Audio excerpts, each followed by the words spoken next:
Dad's email to me was, I want you to give yourself some grace, fall in love with the real Savannah. Todd Chrisley still on dad duty behind bars, comforting daughter Savannah with words of wisdom.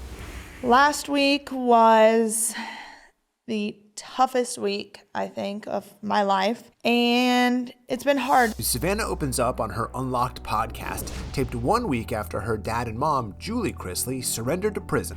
The day that we dropped my parents off, that was really tough. Like, just saying goodbye to them from home and knowing that was the last time for God only knows how long. My dad's my absolute best friend, and I don't just get to pick up the phone and call him. Any family who faces a loved one going to prison, it's a very difficult challenge. That's true for this family, but they're strong, they're faithful, and I think they'll continue in that way forward.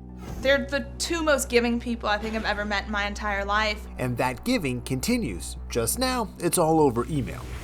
And Dad's email to me was, good morning, my beauty. How did you sleep?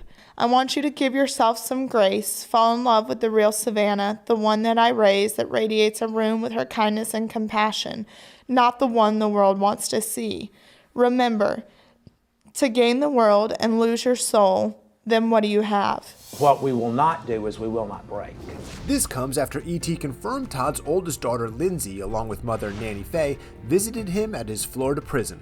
I did a little road trip this weekend with my nanny. My family struggled through a lot with my parents this year.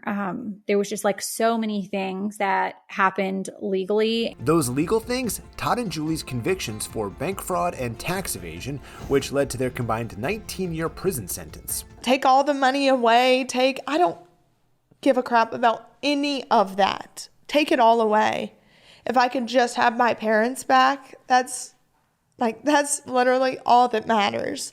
We find strength in knowing that there is fight, that there's a plan of action in place.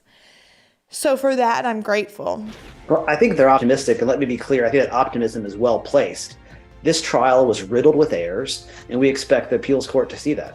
And now Savannah's figuring out her new normal in the aftermath. Seeing my parents this past weekend definitely gave me a sense of hope and peace. And it's weird. It's weird to say, going to, a prison camp, that gave me peace. It was such an overwhelming feeling. And who would have ever thought? I've never seen two people, my parents, be so steadfast in their faith. In the end, the truth will prevail. It may get harder before it gets easier, but we have faith.